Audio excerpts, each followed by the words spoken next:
Good morning बच्चों, क्या हाल चाल। आई होप कि खूब बढ़िया होंगे और अच्छे से पढ़ाई कर रहे होंगे। तो हम लोग लास्ट लेक्चर में पढ़ रहे थे, हमने जो पढ़ा था वो ये पढ़ा था कि एक अक्षीय जो कुंडली है, कुंडली के अक्ष पर हमने चुंबकीय क्षेत्र ज्ञात किया था। कहाँ ज्ञात किया था बेटा?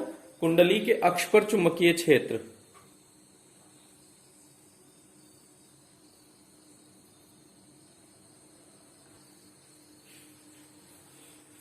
तो उसमें काफी बच्चों का डाउट था कि वो वाला थोड़ा कम समझ में आया। तो देखिए, जैसे कुंडली ये है, तो इस कुंडली के अक्ष पर, इधर देखिएगा, कुंडली के अक्ष पर मान लीजिए इस बिंदु पर चुंबकीय क्षेत्र ज्ञात करना है। तो ऐसे धारा बह रही है, समझने की कोशिश करिएगा। ऐसे सोचिए कि अगर ऐसे धारा बह रही है, आप ऐसे समझने की कोशिश करिएगा। यहां पे इसको अगर हम छोटे छोटे, अगर धारा ऐसे बह रही है तो धारा की दिशा में लंबाई लेते हैं तो dl, और इससे जो चुंबकीय क्षेत्र में ये अक्ष, ये हमने ऐसे मिला दिया था, ये इसका अक्ष है, ये ऐसे, ये आगे जाके मिल जाएगा। तो देखिए, इसको dl को सोचिए, dl के दिशा में हम एक पेन रख दे रहे हैं, और ये r, तो dl और r के बीच का कोण देखिए 90 डिग्री है ना। ये dl है और ये r है। चाहे इसमें जैसे झुकाव कर दें, चाहे सीधा कर दें, ये एक्चुअल में r ऐसे होगा ना, ऐसे, लेकिन चाहे ऐसे हो जाए, चाहे ऐसे हो जाए, चाहे ऐसे हो जाए, ये 90 डिग्री का कोण हमेशा है ना। dl ये है बेटा, तो dl की दिशा में हमने मार्कर रख दिया। ऐसे धारा जिस दिशा में जा रही होती है उधर dl लेते हैं, और r मतलब इसको ज्वाइन कर दिया है उस बिंदु पे जहां पे तीव्रता ज्ञात करनी है। तो dl और r के बीच का कोण 90 डिग्री हो गया। इसमें ज्यादा लोगों को कंफ्यूजन था। फिर अब चुंबकीय क्षेत्र ज्ञात करना है।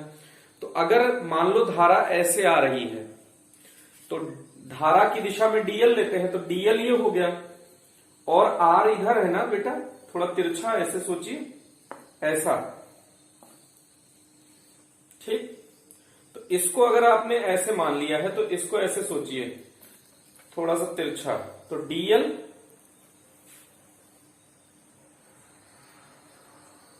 और r ऐसे है। तो देखिए, dl की दिशा में चारों उंगलियां ले जाइए, r की दिशा में मोड़िए, तो ये देखिए हथेली, तो इस पे ये 90 डिग्री, ये इस जगह पे नाम मान लीजिए 90 डिग्री। तो ये चित्र हमने बनाया था लास्ट लेक्चर में। तो अगर आपको ये बात समझ में आ गई हो तो हम लोग आगे बढ़ेंगे। हेल्महोल्ट्ज कुंडलियां, तो ऐसे ही अगर नहीं समझ में आएगा तो फिर से कमेंट करिएगा, हम दोबारा इसको रिपीट कर देंगे। हेल्महोल्ट्ज कुंडलियां मतलब दो कुंडली ऐसे लेते हैं। एक कुंडली तो ये थी ही, एक कुंडली एग्जैक्ट ऐसी ही और ले लिया है। तो दो समाक्षीय मतलब इनके अक्ष समान है,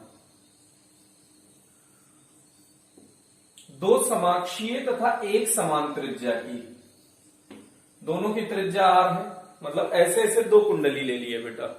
दो समाक्षीय तथा एक समान त्रिज्या की वृत्ताकार कुंडलियां, जिनमें समान परिमाण की धारा, अगर इसमें आई है तो इसमें भी आई है, जिनमें समान परिमाण की धारा समान दिशा में प्रवाहित हो रही है, ऐसे ऐसे, तथा जिनके केंद्र के मध्य की दूरी उनकी त्रिज्या के बराबर है, जिनके केंद्र के मध्य की दूरी उनकी त्रिज्या के बराबर है। तो इस प्रकार बने निकाय को, या इस प्रकार व्यवस्थित समूह को क्या कहते हैं? हेल्महोल्ट्ज कुंडलियां। फिर से, दो समाक्षीय तथा वृत्ताकार कुंडलियां, जिनमें समान परिमाण की धारा समान दिशा में प्रवाहित हो रही हो, तथा जिनके केंद्र के मध्य की दूरी उनकी त्रिज्या के बराबर हो, तो इस प्रकार व्यवस्थित कुंडलियों के युग्म को हेल्महोल्ट्ज कुंडलियां कहते हैं। तो इसको नोट कर लीजिएगा। तो हेल्महोल्ट्ज क्यों पढ़ रहे हैं, आखिर इसका क्या यूज है? ये थोड़ा चित्र में छोटा बड़ा बन गया है, लेकिन आप ये समझ लीजिएगा कि ये सेम साइज का होना चाहिए, क्योंकि त्रिज्या समान है, त्रिज्या समान है। तो ये समान त्रिज्या के वृत्ताकार कुंडलियां। तो इसको पढ़ते क्यों है? तो समरूप चुंबकीय क्षेत्र उत्पन्न करने के लिए इसका प्रयोग क्यों करते हैं बेटा? तो हेल्महोल्ट्ज कुंडलियों का प्रयोग समरूप चुंबकीय क्षेत्र उत्पन्न करने के लिए किया जाता है। और जो हेल्महोल्ट्ज कुंडली के मध्य चुंबकीय क्षेत्र होता है वो नियत होता है, इसको हम लोग अभी डिराइव करेंगे। तो अब देखिएगा, ऐसे सोचिए ये पहली कुंडली है, इसको ऐसे सोचिए कि धारा ऐसे जा रही होगी, तो धारा की दिशा में अगर चारों उंगलियां ले जाओ तो अंगूठा चुंबकीय क्षेत्र को प्रदर्शित करता है। तो इसके बगल वाली कुंडली को सोचिए, उसमें भी धारा ऐसे जा रही है, तो उसके लिए भी चुंबकीय क्षेत्र इधर। तो मान लीजिए ये धारा ऐसे जा रही है, देखिए, तो चुंबकीय क्षेत्र इधर, तो इसमें भी धारा ऐसे जा रही होगी, तो चुंबकीय क्षेत्र इधर। तो चुंबकीय क्षेत्र थ्रू आउट एक दिशा में है बेटा। तो इनके मध्य में जो चुंबकीय क्षेत्र है, मान लीजिए प्रथम कुंडली के कारण इधर है, ये हो गया इधर B1 मान लीजिए, तो द्वितीय कुंडली के कारण इधर ही होगा, तो ये B2 हो जाएगा। तो ये दोनों का चुंबकीय क्षेत्र जुड़ जाएगा, ठीक। तो ये मान लो B1 क्या होता है आप जानते हैं, 4/5√5 μ0 Ni। अगर फेरों की संख्या n थी तो μ0 Ni/r। ये प्रथम कुंडली के कारण मान लो, फर्स्ट कॉइल है ये, ऐसे ये सेकंड कॉइल है, तो सेकंड कॉइल के कारण भी आप मान सकते हैं ये B2 हो जाएगा 4/5√5 μ0 Ni/r। ये हम प्रूव कर चुके हैं बेटा, इस फॉर्मूले का हम नहीं दोबारा डेरिवेशन करने वाले क्योंकि हम प्रूव कर चुके हैं। तो इनके मध्य बिंदु पर, अच्छा ये स्पष्ट है, यहां B1 का परिमाण बराबर B2 का परिमाण बराबर B, ये हमने मान लिया है बेटा। तो कुंडली के मध्य, कुंडलियों के मध्य चुंबकीय क्षेत्र अगर कैलकुलेट करना हो, परिणामी चुंबकीय क्षेत्र, परिणामी चुंबकीय क्षेत्र, तो क्या हो जाएगा B नेट बेटा, ये हो जाएगा B1 plus B2, B1 plus B2 B के बराबर है, तो ये हो गया 2B। अब B का मान आपने पता है, ये रख दीजिए, तो B नेट क्या आ जाएगा 4/5√5 μ0 Ni/r।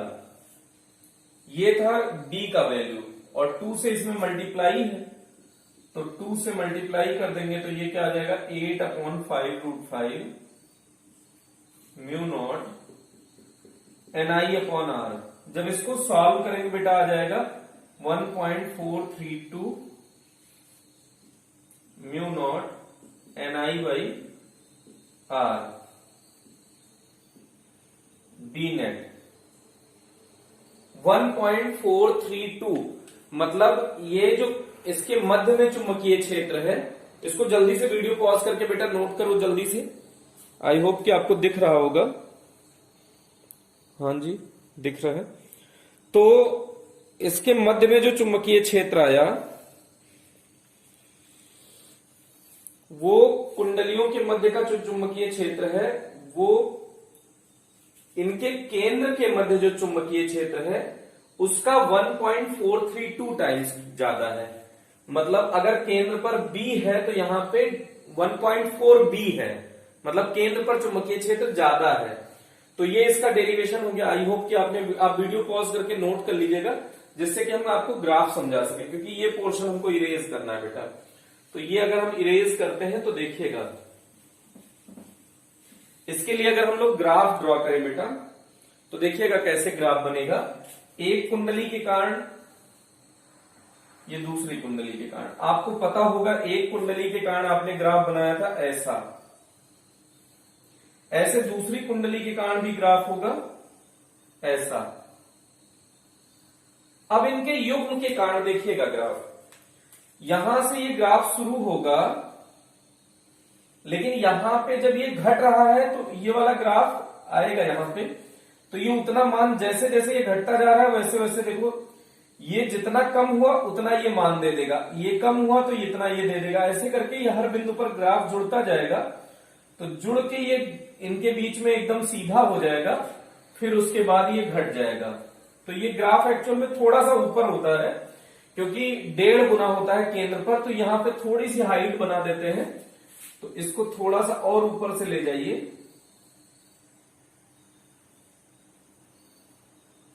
सीधा, लेकिन बीच में कैसा रखना है, समरूप। ग्राफ को बीच में एक समरूप ऐसे सीधा, फिर यहां पे फिर से ऐसे ड्रॉ कर दीजिए। तो ये इसका परिणामी ग्राफ है। तो ये परिणामी ग्राफ आपको यहां पे ऐसे मिल जाएगा, क्योंकि यहां पर चुंबकीय क्षेत्र आपने निकाला है 1.43 गुना इसके, इस बिंदु पर जितना भी होगा उससे यहां पर ज्यादा होगा चुंबकीय क्षेत्र। तो इस बिंदु पर इतनी हाइट है, तो बीच में उससे ज्यादा हाइट का ग्राफ, थोड़ा सा हाइट बढ़ा दीजिएगा, इसका ग्राफ ऐसे बनेगा बेटा। तो अगर फाइनली सिर्फ ग्राफ की बात करें तो ऐसा ग्राफ आप बना सकते हैं, ऐसा। ये इसके कारण हेल्महोल्ट्ज कुंडलियों के युग्म के कारण आपको ग्राफ दिखा दिया गया है। तो इसको जल्दी से नोट कर लीजिएगा बेटा। फिर आपको हम इसके लिए एक डेरिवेशन, एक क्वेश्चन कराते हैं, जो हमने चुंबकीय क्षेत्र की दिशा टाइप का कैलकुलेशन किया था, तो उसी के कारण एक स्टैंडर्ड क्वेश्चन आपको कराते हैं।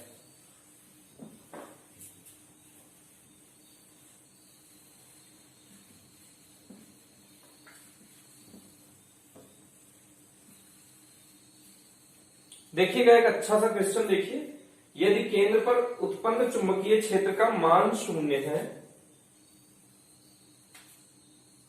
तो थीटा का मान बताना है। ये कुछ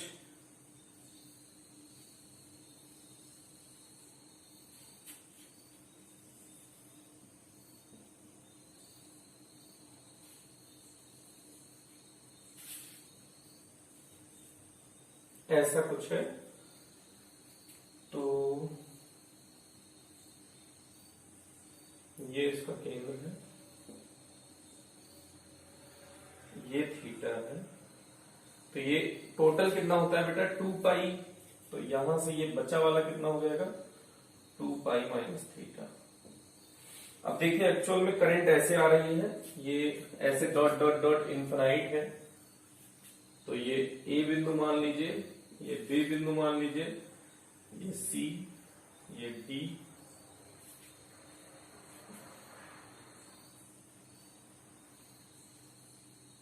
ये मान लीजिए, ऐसा। ये क्वेश्चन है बेटा।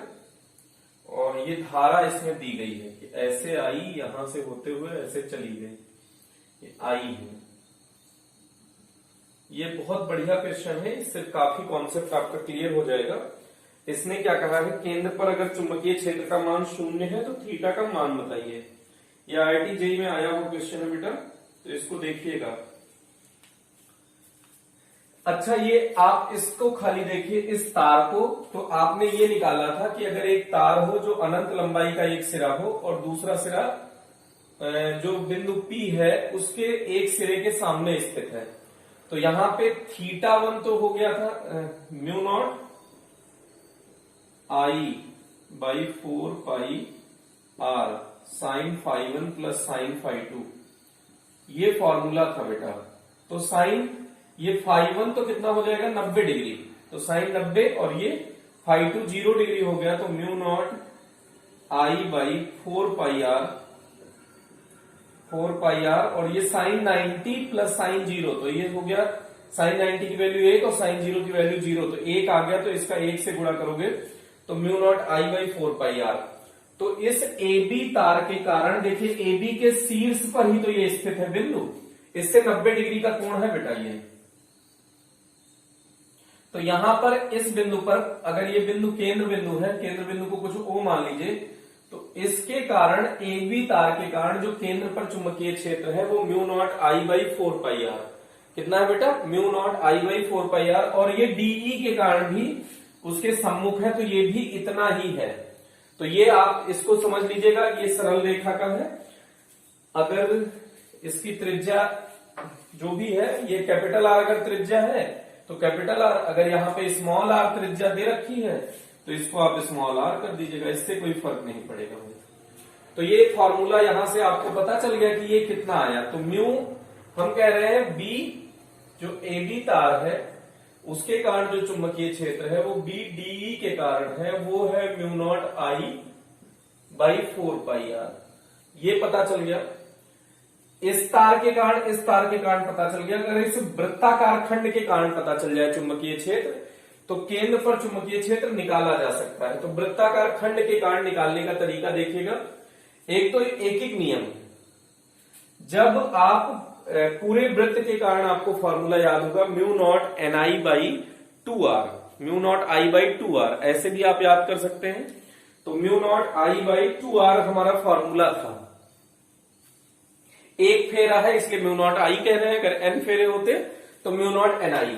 तो ये 2 पाई, अगर ये पूरा कोण देखिए पूरे वृत्त के कारण, तो 2 पाई कोण के कारण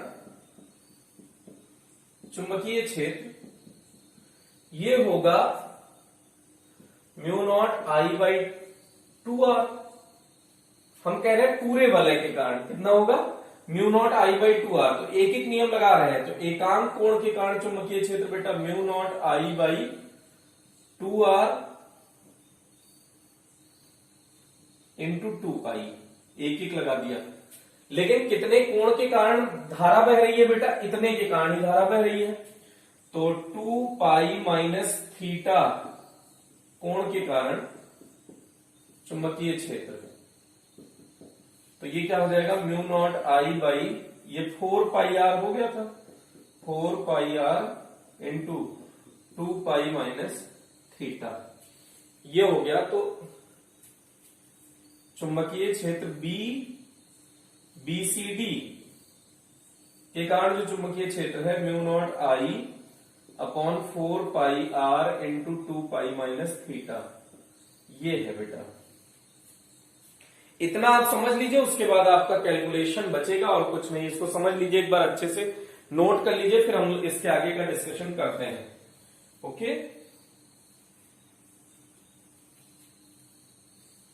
तो अगर आपने इसको नोट कर लिया हो तो अब इसके बाद देखिएगा, देखो धारा की दिशा में चुंबकीय क्षेत्र, मतलब अगर वैद्युत धारा की दिशा में 4 उंगलियां ले जाएं तो, और जिस बिंदु पर चुंबकीय क्षेत्र ज्ञात करना है उधर की तरफ मोड़ें तो अंगूठा बाहर की तरफ आ रहा है। इसके कारण अगर 4 उंगलियां देखा ना करें, आप हाथ से किया करें, इसके कारण 4 उंगलियां ले जाएं तो इस बिंदु पर चुंबकीय क्षेत्र किधर होगा बेटा, बाहर की तरफ। तो ये चुंबकीय क्षेत्र बाहर की ओर है, तो इसके लिए डॉट बना दीजिए, बाहर की ओर। और इसके कारण भी चुंबकीय क्षेत्र बाहर की ओर है, तो नेट ये दोनों बाहर की ओर है। अब इस वलय के कारण 4 उंगलियां इस वलय पर ले जाओ बेटा, तो इस वलय पर ले जाओगे तो अंगूठा अंदर की ओर है, तो ये चुंबकीय क्षेत्र अंदर की ओर है। तो आप एक बात सोचो कि कुछ चुंबकीय क्षेत्र बाहर की ओर है, कुछ चुंबकीय क्षेत्र अंदर की ओर है, तो नेट चुंबकीय क्षेत्र घटाना पड़ेगा। अगर समान दिशा होती तो जुड़ जाती। तो बी नेट जो होगा एट ओ पॉइंट, केंद्र पर, ठीक, वो कितना होगा बेटा, बी ए बी का प्लस बी डीई का, ये दोनों जुड़ेगा क्योंकि दोनों के कारण अंदर, वो सॉरी बाहर की ओर है। और कौन सा घटेगा, बी बीसीडी घटेगा, क्योंकि ये किधर की ओर है बेटा, अंदर की ओर। मतलब जो समान दिशा में है उनको जोड़ दीजिए और जो उसके विपरीत दिशा में है घटा दीजिए। तो ये दोनों बाहर की ओर है, इस तार के कारण, इस तार के कारण बाहर की ओर है, इस वलय के कारण अंदर की ओर है। तो तीनों के कारण हम ऐसा कर रहे हैं। तो बी ए बी का मान लिखिए, mu naught I by 4 pi r plus mu naught I by 4 pi r minus, ये देख लीजिए, mu naught I by 4 pi r bracket में 2 पाई माइनस थीटा। अब ये mu naught I by 4 pi r common हो गया, mu naught I by 4 pi r, यहां क्या बचेगा, 1 plus 1 minus 2 pi minus minus plus theta, इस माइनस का गुणा कर दिया बेटा। अब केंद्र पर चुंबकीय क्षेत्र शून्य है, क्वेश्चन ने क्या कहा है, अगर केंद्र पर चुंबकीय क्षेत्र शून्य है तो केंद्र पर चुंबकीय क्षेत्र शून्य लिख दिया। बी केंद्र पर ही तो निकाल रहे हैं, बी नेट एट ओ, या लिख दीजिए केंद्र, एक ही बात है। तो केंद्र पर चुंबकीय क्षेत्र शून्य है, तो इसकी जगह शून्य लिख दिया। अब ये पक्षांतर होकर आएगा तो ये भी 0 हो जाएगा, तो ये बचेगा क्या, ये इतना गुणा में है तो इधर आएगा, भाग में हो जाएगा, 0 हो जाएगा। तो 2 माइनस 2 पाई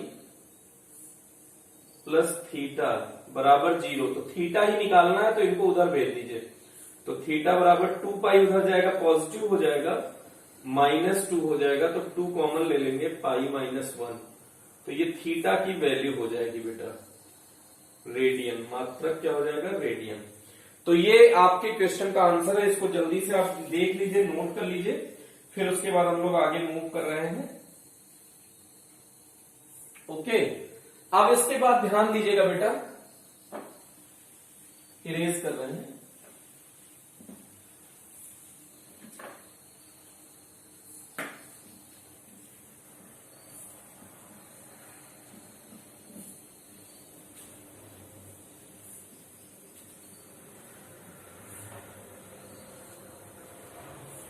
इसके बाद समझने की कोशिश करिएगा, चुंबकीय क्षेत्र की दिशा अगर हमको पता करनी हो तो वो कैसे पता की जाएगी। इसको समझ लीजिए कि अगर किसी भी कुंडली में धारा, देखिए ऐसे एन नया बनाने का स्टाइल सीख लीजिए और एस ऐसे बनाइए, ठीक।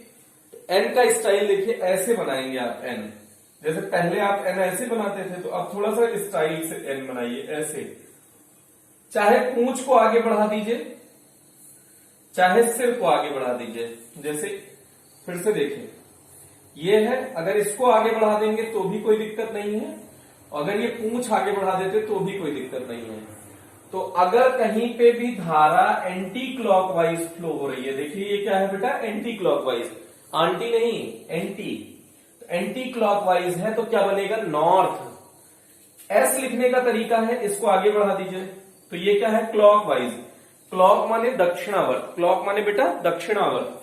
तो अगर यहां पर इसको आगे बढ़ा दीजिए, तो अगर क्लॉकवाइज धारा कहीं पे आपको दिख रही है कि प्रवाहित हो रही है किसी भी कुंडली में, किसी भी लूप में, अगर क्लॉकवाइज धारा प्रवाहित हो रही है, तो आप ये समझ लीजिएगा कि वहां पे साउथ पोल का निर्माण होगा, चुंबक के साउथ पोल का निर्माण होगा।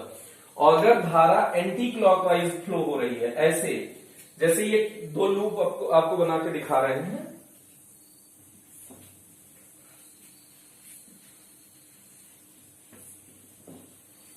दोनों लूप देखिएगा, ये लूप है, ये लूप है, तो इसमें अगर ऐसे बह रही है और इसमें ऐसे बह रही है, ऐसे बहने का मतलब देखिए ये क्या बन रहा होगा एन, क्या बन रहा होगा एन। अगर ऐसे बह रही है धारा तो क्या बन रहा होगा एस। चाहे इसको आगे बढ़ा दीजिए तब भी ऐसे आएगा, चाहे इसको आगे बढ़ा दीजिएगा तब भी ऐसे आएगा। तो ये नॉर्थ और साउथ कब बनेगा, जब कुंडली में धारा जिस दिशा से बताया इस प्रकार अगर धारा बहेगी तो, ठीक। तो अब यहां पे किसका निर्माण होगा बेटा एन पोल का निर्माण होगा, अगर एंटी क्लॉकवाइज धारा बहेगी, अगर क्लॉकवाइज धारा बहेगी तो एस पोल का निर्माण होगा। पोल माने ध्रुव, एस ध्रुव के निर्माण के लिए और एन ध्रुव के निर्माण के लिए, ये बहुत बार यूज होने वाला है आगे। फिर उसके बाद हम लोग अगला टॉपिक पढ़ने जा रहे हैं, लॉरेंज बल का सूत्र।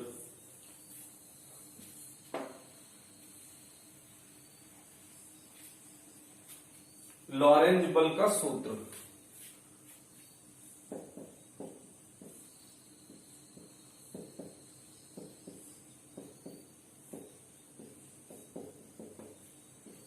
जब कोई आवेश वैद्युत क्षेत्र और चुंबकीय क्षेत्र दोनों के प्रभाव में गतिशील होता है, फिर से, जब कोई आवेश वैद्युत क्षेत्र और चुंबकीय क्षेत्र दोनों के प्रभाव में साथ साथ गतिशील होता है, तो जो कण है उस पर लगने वाले बल को लॉरेंज बल कहते हैं। फिर से बोलिए जल्दी से, जब कोई कण किसी वैद्युत क्षेत्र और चुंबकीय क्षेत्र दोनों के प्रभाव में एक साथ ही गतिशील हो, तो इस प्रकार लगने वाले बल को लॉरेंज बल कहते हैं। जल्दी से इसको नोट कर लीजिएगा बेटा।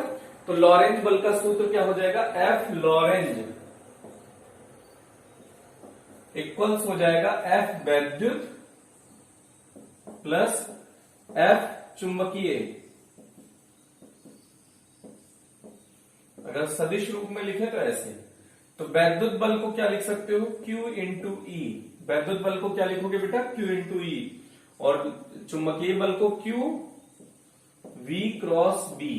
चुंबकीय बल को क्या लिखोगे, V cross B, Q into V cross B, जो V क्रॉस B होगा वो बल की दिशा को प्रदर्शित करता है। मतलब B की दिशा में 4 उंगलियां ले जाइए, चुंबकीय क्षेत्र की दिशा में मोड़िए, तो जो अंगूठा आएगा वो चुंबकीय क्षेत्र की दिशा को प्रदर्शित करेगा। तो F लॉरेंज का जो फॉर्मूला होगा वो होगा QE plus QV cross B। ये फॉर्मूला याद कर लीजिएगा। अगर इसको हम लोग थोड़ा सा ओपन कर दें तो QE प्लस Q, अगर V क्रॉस B को तो VB साइन थीटा भी लिख सकते हैं, ऐसा भी आप देखने को पा सकते हैं। तो लॉरेंज बल का ये फॉर्मूला हो गया बेटा, ठीक है। तो ये कुछ फॉर्मूला हमने डिस्कस कर लिया है। अब इसके बाद देखिएगा कि अब अगर आवेशित कण, थोड़ा सा डायरेक्शन समझने की कोशिश करिए कि मान लीजिए कि चुंबकीय क्षेत्र ऐसे है इधर की तरफ, ये जो मार्कर के हेड हैं ये चुंबकीय क्षेत्र की दिशा को प्रदर्शित करें। तो दिशा निकालना सीख लीजिए, बस उसके बाद आपको आगे का एक नया डेरिवेशन सीखना है। अगर चुंबकीय क्षेत्र इधर है और कण ऐसे गतिशील है तो इस पर बल कैसे लगेगा, तो देखिएगा ये चुंबकीय क्षेत्र है और आवेश चल रहा है, तो इधर मान लीजिए आवेश चले तो V क्रॉस B निकालना होता है। पहले V की दिशा में फिर B की दिशा में ले जाइए 4 उंगलियां, तो V की दिशा में ले जाइए, मतलब ऐसे कण जा रहा है तो आपकी तरफ जा रहा है, तो 4 उंगलियां V की तरफ और चुंबकीय क्षेत्र इधर है, देखिए तीर इधर है, तो बल ऊपर की ओर लगेगा। तो जो कण ऐसे जा रहा था वो ऐसे चला जाएगा, मतलब जो कण ऐसे जा रहा था, मान लीजिए चुंबकीय क्षेत्र में ऐसे गया, तो ऐसे ऐसे, तो उस पर बल ऊपर की ओर लगेगा तो कण ऊपर चलेगा। अब फिर से कण ऊपर जा रहा है तो ऊपर लेके जाइए 4 उंगलियां, V बेग की दिशा, चुंबकीय क्षेत्र इधर है तो अब बल मेरी तरफ लगेगा, तो जो कण ऐसे चला था वो मेरी तरफ मुड़ जाएगा। तो अब मेरी तरफ मुड़ जाएगा तो 4 उंगलियां को मेरी तरफ लाइए V, और चुंबकीय क्षेत्र की दिशा में हथेली करिए, तो अंगूठा किधर लग रहा है, नीचे की ओर, तो ये नीचे मुड़ जाएगा बेटा। फिर 4 उंगलियां नीचे लाइए, हथेली को चुंबकीय क्षेत्र की दिशा में, तो ये अंगूठा आपकी तरफ जा रहा है, ऐसे अंगूठा आपकी तरफ, तो अब इसका मतलब ये कण इधर चल देगा। फिर से देखिए कण ऐसे गया और चुंबकीय क्षेत्र की दिशा में हथेली करिए तो बल ऊपर लगा, तो इसका मतलब ये कण ऐसे ऐसे गतिशील हो जाएगा अगर चुंबकीय क्षेत्र ऐसे है। अगर चुंबकीय क्षेत्र ऐसे है और कण ऐसे चला, मान लीजिए ऊपर की ओर चुंबकीय क्षेत्र है और कण आपकी तरफ चला, तो आपकी तरफ कण को लाइए और चुंबकीय क्षेत्र की दिशा में हथेली को मोड़िए, तो अंगूठा इधर गया, तो ऐसे जाने वाला कण इधर घूम जाएगा। तो ऐसे चला तो अब हथेली को ऊपर करिए तो इधर बल लग जाएगा, तो कण इधर घूम जाएगा। फिर ऐसे ले जाइए 4 उंगलियां, हथेली को ऊपर करिए क्योंकि चुंबकीय क्षेत्र ऊपर की ओर है, तो ऐसे, तो अगर चुंबकीय क्षेत्र ऐसे ऊपर की ओर है और कण ऐसे चला, ऐसे प्रवेश किया, तो उसका पथ ये हो जाएगा, ठीक। ऐसे ही आप ऐसे मान सकते हैं कि आपकी तरफ चुंबकीय क्षेत्र हो और कण ऐसे प्रवेश कर रहा है, देखिए ऐसे, तो मान लीजिए ऐसे प्रवेश किया, अब चुंबकीय क्षेत्र आपकी तरफ है तो हथेली को आपकी तरफ करिए तो बल ऊपर लगेगा, तो इसका मतलब जो कण ऐसे प्रवेश करेगा वो ऊपर चल देगा। अब ऊपर की तरफ 4 उंगलियां ले जाइए, चुंबकीय क्षेत्र की तरफ मोड़िए तो अंगूठा मेरी तरफ, तो इसका मतलब ये कण मेरी तरफ आ जाएगा। अब ऐसे 4 उंगलियां ले जाइए, चुंबकीय क्षेत्र की दिशा में मोड़िए तो नीचे की तरफ अंगूठा जा रहा है, इसका मतलब कण नीचे की ओर। फिर से 4 उंगलियां लाइए नीचे की ओर और आपके तरफ हथेली करिए तो अंगूठा इधर, तो इसका मतलब इधर चल देगा। फिर इधर 4 उंगलियां लाइए, चुंबकीय क्षेत्र इधर है तो हथेली को उधर करिए, अंगूठा ऊपर की ओर, तो इसका मतलब ऐसे। तो अगर चुंबकीय क्षेत्र है उससे 90 डिग्री पर कोई कण प्रवेश करेगा, देखिए चुंबकीय क्षेत्र इधर है उससे 90 डिग्री पर, तो उसका पथ वृत्तीय हो जाएगा क्योंकि उस पर इसी प्रकार से बल लगेगा कि वो वृत्ताकार पथ पर गतिशील हो जाएगा। तो ये दिशा निकालने का आप अच्छे से समझ लीजिए। तो अगले टर्न पे एक डेरिवेशन करेंगे जिसमें दिशा की बहुत जरूरत पड़ने वाली है, तो उसका डिस्कशन नेक्स्ट टर्न पे। तब तक के लिए अच्छे से पढ़ते रहिए, खूब ध्यान लगा के, खूब मन लगा के पढ़ाई करिए, हंसते रहिए, मुस्कुराते रहिए और आगे बढ़ते रहिए। Thank you.